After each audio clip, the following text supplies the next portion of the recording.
Thank you for joining us for today's webinar, HPV Prevention and Treatment in Special Populations, Part 2 of Section. My name is Jessica Monmany, and I'm the Senior Education Associate here at ARHP. I'll be moderating today's webinar.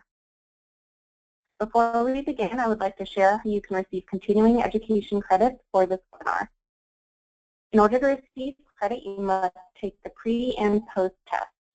If you have not yet taken the pre-test, please click the link provided to you in the reminder email or via the webinar's chat box. You can also be answered by our presenter at the end. About an hour after the conclusion of the webinar, you will receive an email from Caitlin Borthowitz, ARHP's Communication and Education Associate, with a link to the post-test survey. Your continuing education certificate will be generated upon completion of the survey.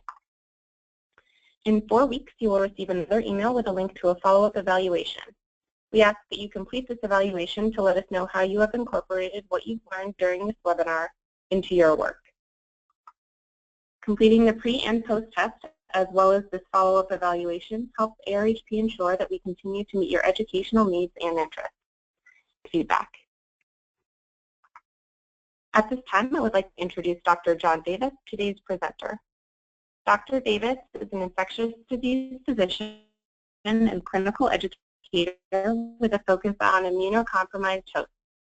His interests are primarily with the infectious diseases of the immunocompromised host, broadly defined to include patients living with HIV or GAMN and patients who are maintained on immunosuppressive agents. Dr. Davis's educational interests and activities are diverse and span the spectrum of medical education, from undergraduate and pre-professional education, including medical education and residency fellowship training, through to continuing medical education for experienced physicians. He currently serves as the Associate Dean for Medical Education at The Ohio State University College of Medicine. Dr. Davis's full bio is available on ARHP's webinar web pages. We're thrilled to have him with us today, and I will hand it over to him. Dr. Davis, you have the floor. Great. Thank you so much. Hopefully everyone can hear me. I'm very happy to be speaking today on HPV prevention and treatment in sexual and gender minority populations. I will mention that in particular I'm also working on behalf of GLMA, Health Professionals Advancing LGBT Equality, to help out. This presentation certainly was made possible by a lot of different things, not the least of which is an educational grant from Merck, as is here on the slide, and also with the work of lots of people, an expert panel, and they will be shown here on this slide with relevant disclosures. So going over our learning objectives a little bit, by the end of this presentation, I hope everyone will be able to discuss a little bit more about the burden of HPV infections in sexual and gender minority populations, describe some about the relationship between HPV and cancer, which we'll go over, and how that might be modulated in sexual and gender minority populations, and then explain the potential benefits and barriers for HPV vaccination in general and in sexual and gender minority populations in particular. So what I'd like to start with is first is an overview of HPV, and in particular starting that then with a little bit about epidemiology. So this slide, which is coming up, shows a little bit about HPV in the United States. So first reviewing that one of the reasons that we're talking a lot about HPV these days is because it is the most common sexually transmitted disease in the United States, and really nearly all sexually active people will get HPV at some point, at least one type.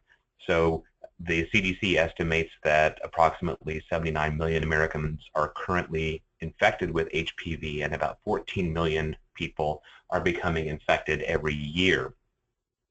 That distribution is not the same across age groups, and it's worth noting that new HPV infections occur in individuals who are 15 to 24 most commonly. About 20% of men have HPV detected in the anogenital area, but you'll notice that the range there is rather large, between 1.3 and 79.2%. And that has a lot to do with the methods that are used to detect HPV at different sites.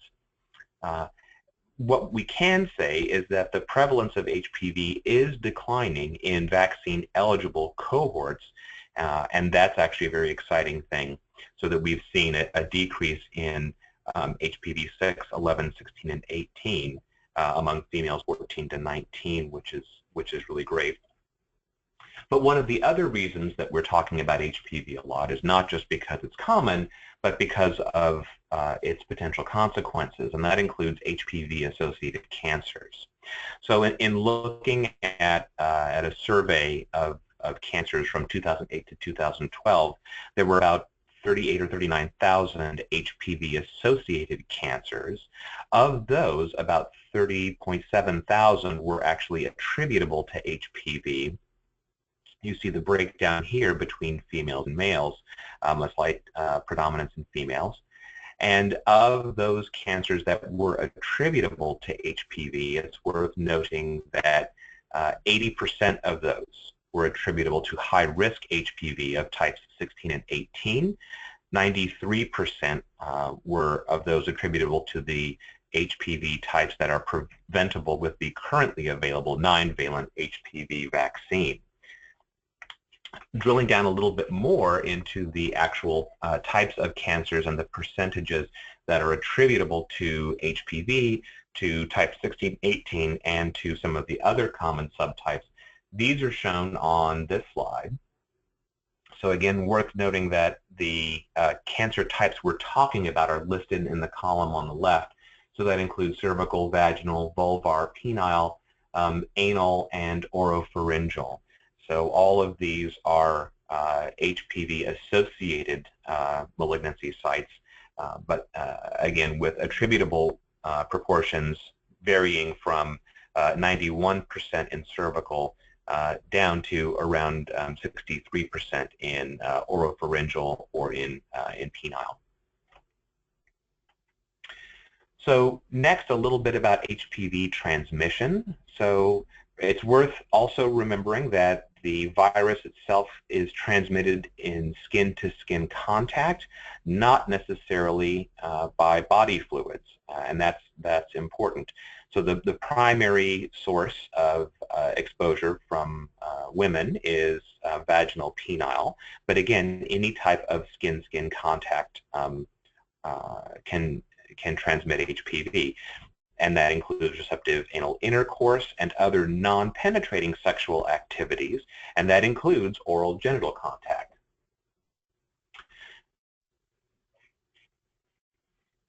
There has been at least some suggestion that HPV might be transmitted by fomites such as sex toys, although that can be difficult to determine for any given sexual activity, given that there can be lots of skin-to-skin contact happening at the same time.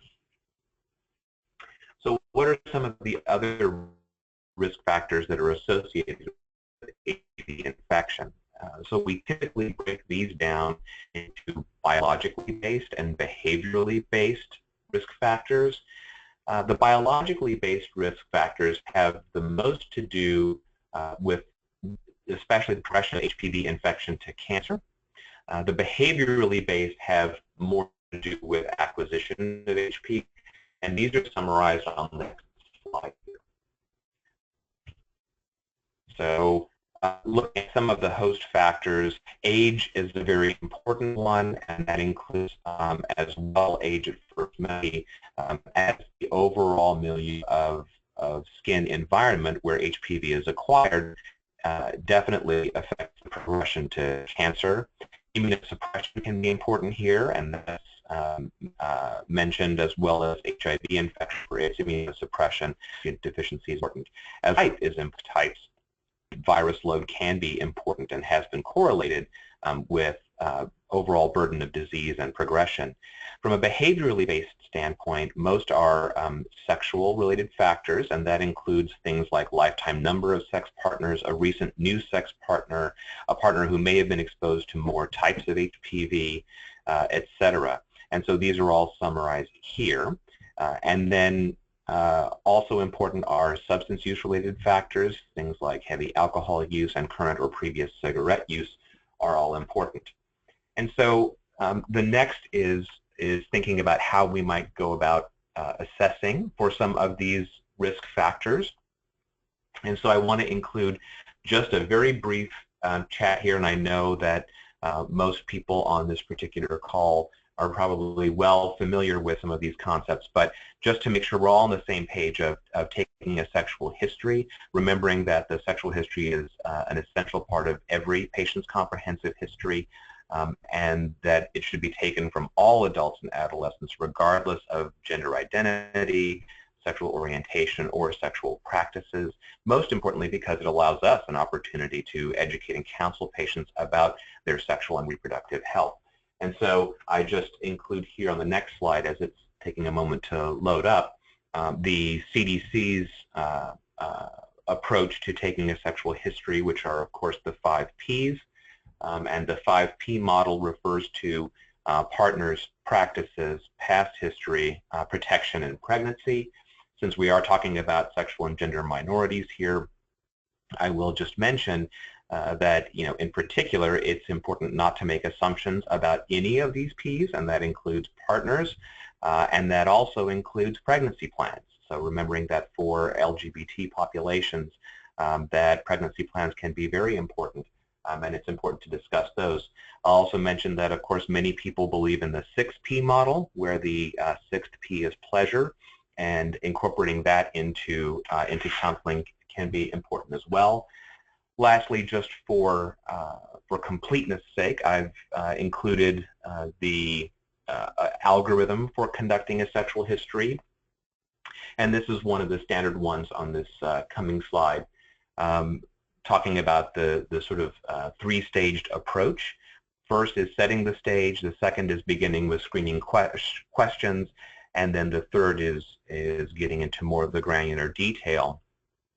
In particular, with setting the stage, really having a discussion with patients to bring up the sexual history as part of the overall history, explaining the normalcy of the discussion itself and ensuring confidentiality. On this slide are mentioned sort of what the standard 3 screening questions are. I will say personally, I, in my practice, don't actually say, do you have sex with men, women, or both? I tend to prefer an open-ended approach to that question. I will say, have you been sexually active in the last year? And then I will say, can you please tell me about your sexual partners? And that allows me to figure out more about how to best tailor my counseling, and also figure out if there are any questions that a patient may have. So with that, I would like to move along into HPV and sexual and gender minority populations more specifically.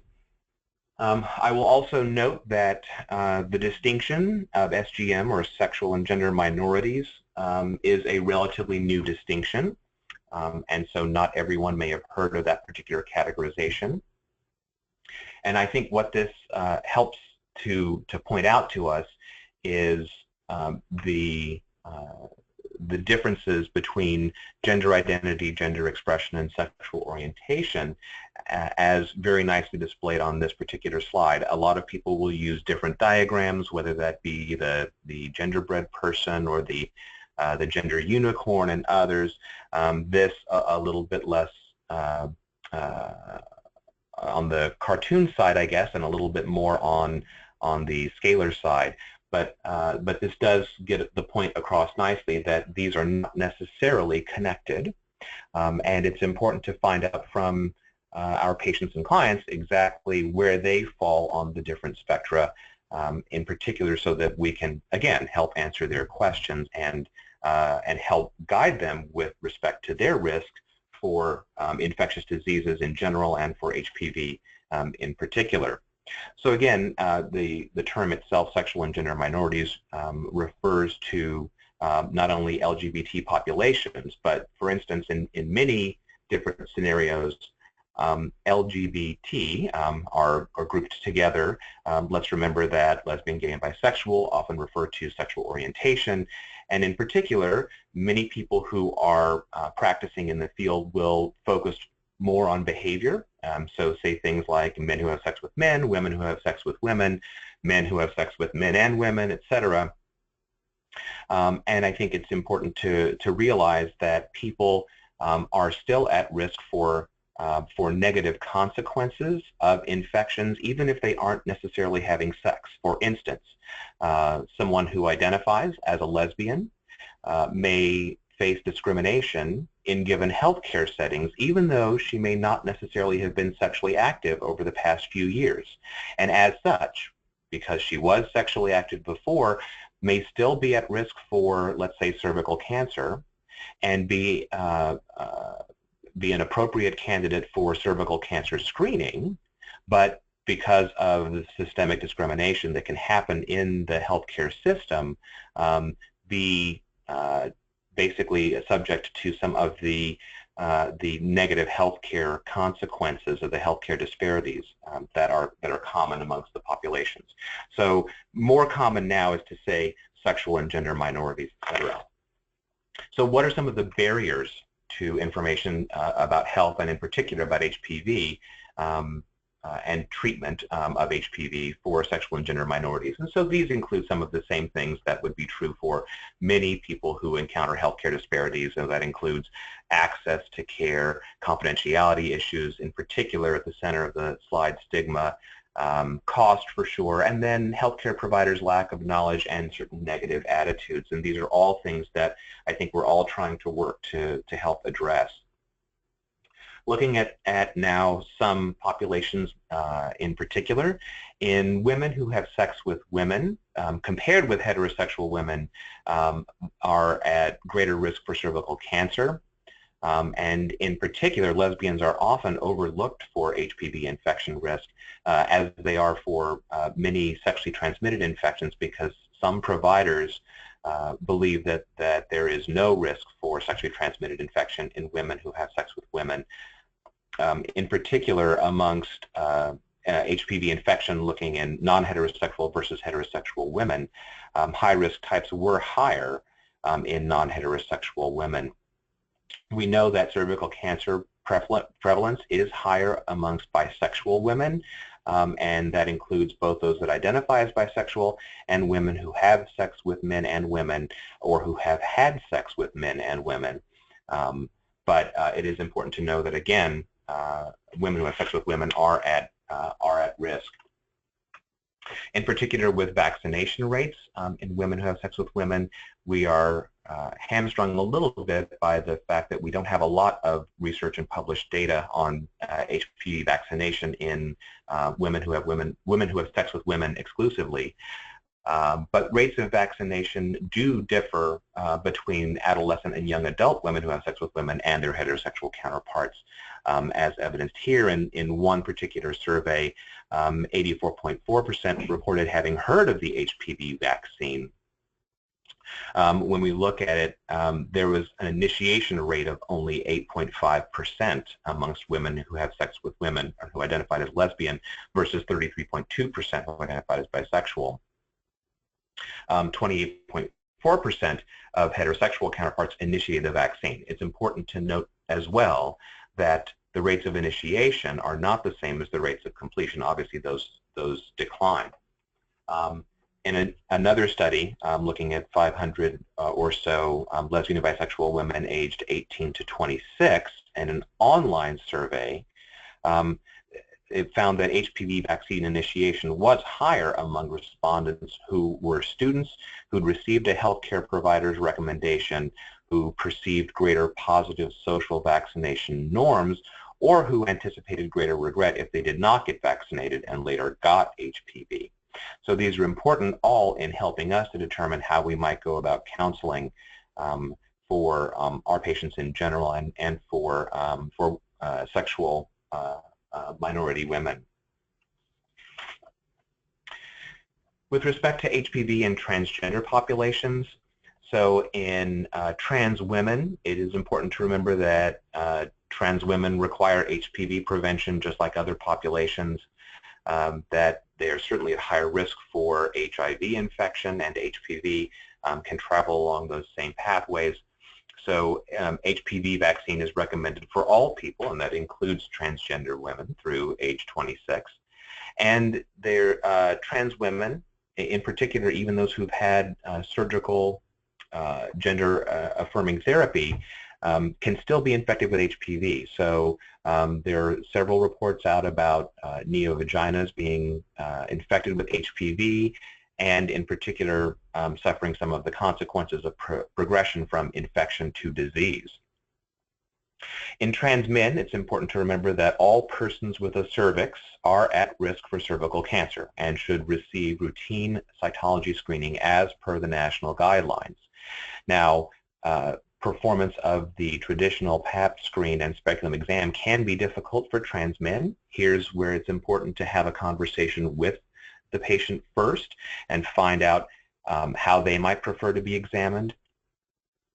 In particular, many trans men have had negative experiences with healthcare, and so conversations can go a long way toward establishing trust and confidentiality. There are some looking into the possibility of self-obtained cervical cancer screening. The data are kind of out on this right now, but it's something that I think a lot of us are looking forward to see if this might be a valuable tool going forward. Looking at HPV in men who have sex with men and sexual minority men, there's a 30-fold increased risk for anal HPV infection in men who have sex with men compared to men who have sex with women only, and who are HIV positive. So again, the immunosuppressive conditions do make it much more likely that HPV infection will progress to HPV-related cancer. And it's good to note that that MSM have said in many different surveys, online and others, that they're willing to use self-administered screening tests for anal dysplasia. Again, as with all others, HPV vaccination is indicated for all through age 26, if not vaccinated when younger, and HPV vaccination of men who have sex with men aged 16 to 26, even in the year after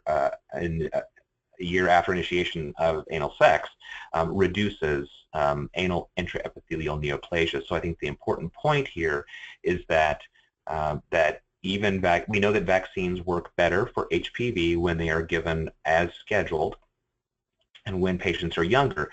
But even if series are started later, we still can see a benefit, especially from some of the more durable outcomes like cancers. So I think it makes it more important for us to make sure that everyone is vaccinated. So with respect to vaccines, so according to a report in the National Cancer Institute, HPV vaccination of men aged 16 to 26 who have sex with men in the year before vaccination reduced AIN as a precursor lesion of anal cancer, and the efficacy against type 6, 11, 16, or 18 related AIN was actually between 50 and 75%.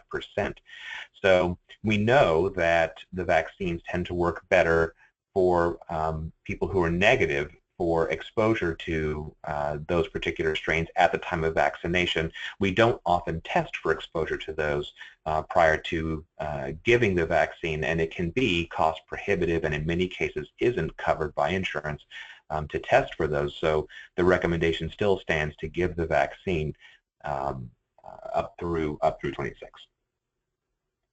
At the same time, when dealing with special populations, as we are in this series, it is important to remember that people are people and they can belong to multiple minorities, and the multiple minority model is very important from a lot of different perspectives. In particular, there's a lot of writing around syndemics. But one area that's important is something called intersectionality, which is the way, in this case, gender or sexuality and other social identities affect life. And so through the lens of intersectionality, a person who belongs to a sexual or gender minority and also belongs to a racial or ethnic minority, we know that both populations independently are subject to discrimination and to discrimination by the healthcare system, right? So healthcare disparities, and those can actually be multiplicative in intersectional populations. So spending a moment then looking at racial and ethnic disparities in HPV and in vaccinations. In particular, Black and Latino men and women have greater rates of HPV-related cancers and have more advanced disease. Again, this is much like we see in sexual and gender minority populations. And these racial and ethnic disparities in HPV vaccination parallel those as well. With respect to vaccine uptake in adolescent women, initiation rates seem to be similar between Black, white, and Latina females, but the completion rates seem to be lower for Black versus white females. And in non-Latino Black males, it seems this group is least likely to get the HPV vaccine. So this takes us into the territory of HPV vaccines in general.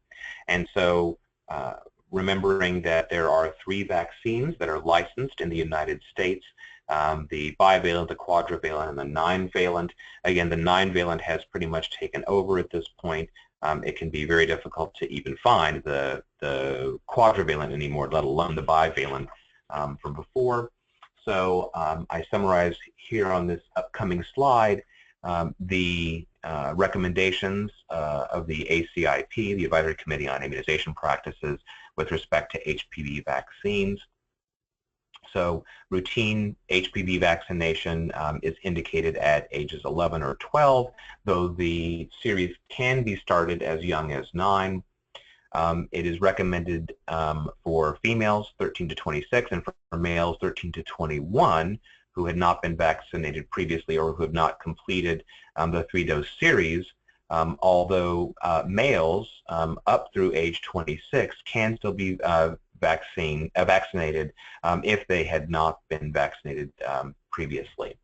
So again, these are summarized here. Again, I think the take-home message from this is everyone should be vaccinated. Next, about HPV vaccine timing, and this is not an uncommon question at all. It is, again, as we mentioned on one previous slide, found that the HPV vaccine is most effective when it is administered before HPV exposure.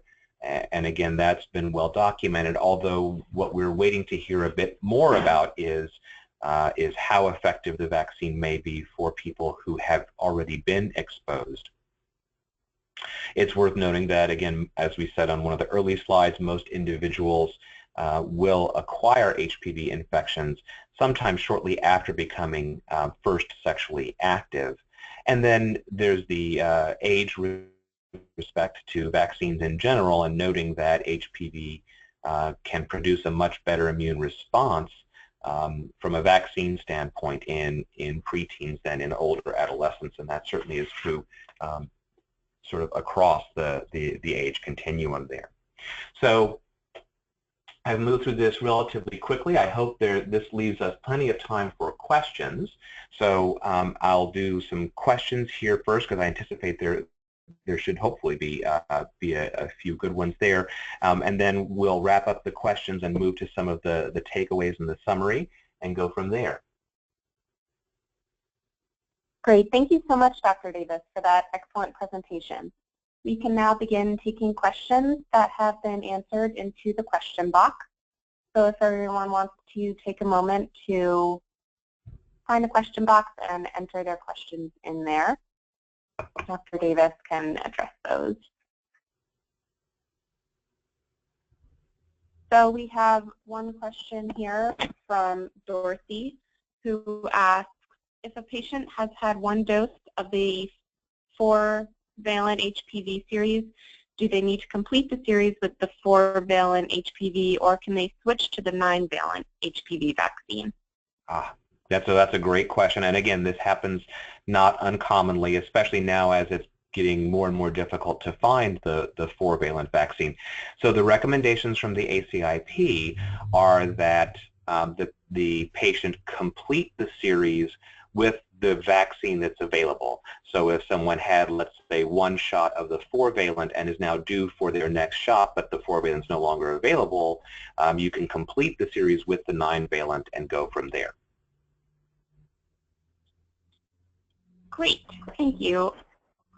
Our next question is from Elizabeth, who asks, if you have a patient older than 26 who desires HPV vaccination, do you feel comfortable giving it to them? So there's a great question, and again, so that would be an off-label use, just so we're all very clear about that. I will say that there are many people who are giving the HPV vaccine off-label, especially for people who can afford that. Again, that's usually not approved by insurance companies, or at least I've not had that approved by insurance companies. But that said, there are many people who are using it. I would say that the things to keep in mind would be, as we discussed, that we know that the immunogenicity of the vaccine itself wanes as the initiation age goes up. So in someone who is, let's say, 30 or 40, who is interested in getting a vaccine. So one question I had at one of the conferences I was at was, okay, I have a patient who's coming in who's was in a monogamous relationship, but wasn't sexually active for quite some time.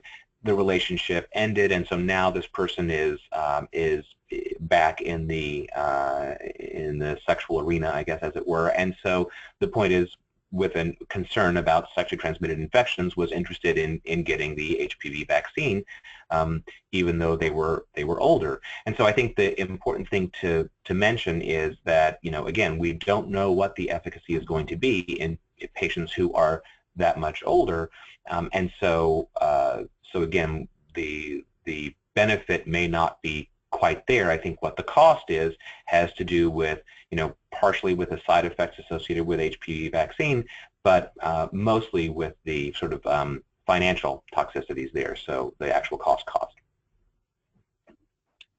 Great, thank you.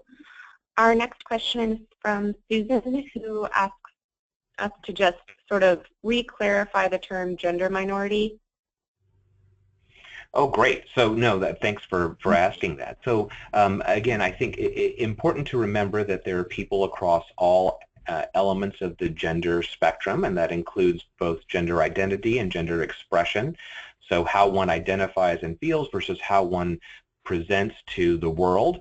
Again, for example, someone who was natal sex or who was born male may feel like they are female, and so they may actually inherently identify as female. However, how they choose to present themselves, that is, are they undergoing any gender affirmation therapy, something like are they on hormones, or have they had surgery? Do they choose to wear a dress? Do they choose to alter any element of their appearance to be more in line with cultural norms of how women would present? So from that perspective, again, that's a very complex discussion to have, and it's a very complex construct, right? So I think a lot of that falls under the umbrella of gender minority.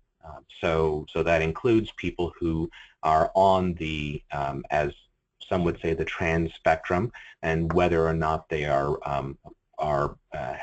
gender non-conforming, as some would say, from the presentation perspective, or have gender identity that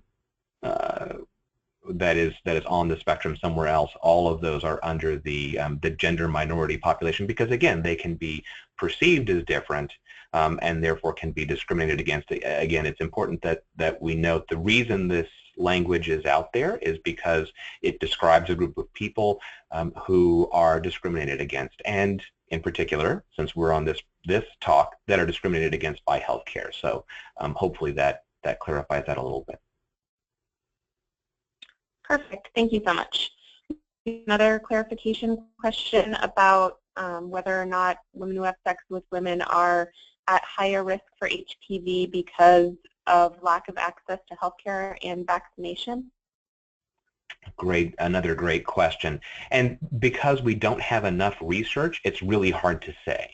I will say we do have some data to say that women who have sex with women and who have never had sex with men do have lower rates of engagement in care and can therefore be at higher risk, either because they may perceive that they are not at risk for sexually transmitted infections, or because their providers don't feel they're at risk and therefore aren't screened, or it could be some mix of the two, along with perceived barriers such as stigma, et cetera, that we talked about.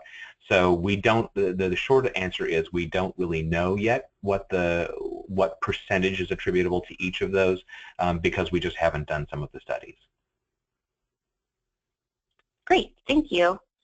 Our next question is from Raquel, who asks, should women who have anal sex also get an anal pap smear?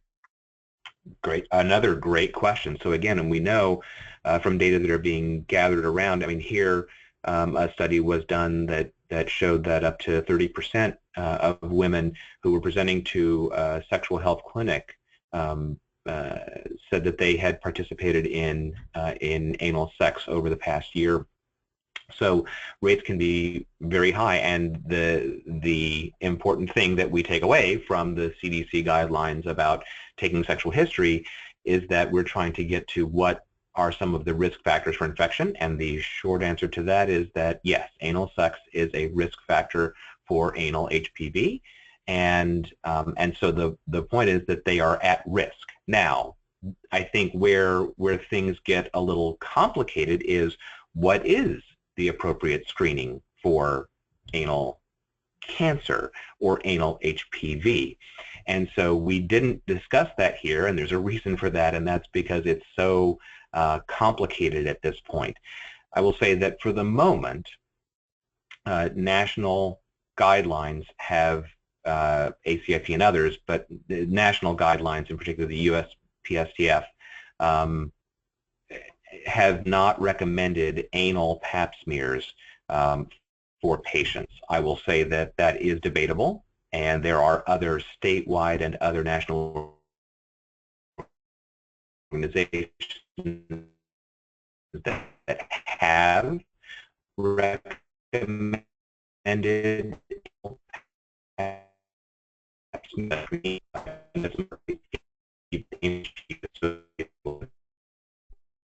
I think that the landscape, I would say,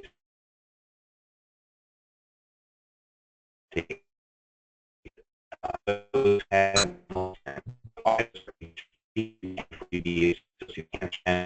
one element in the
the risks may be with having having sex, even if one had those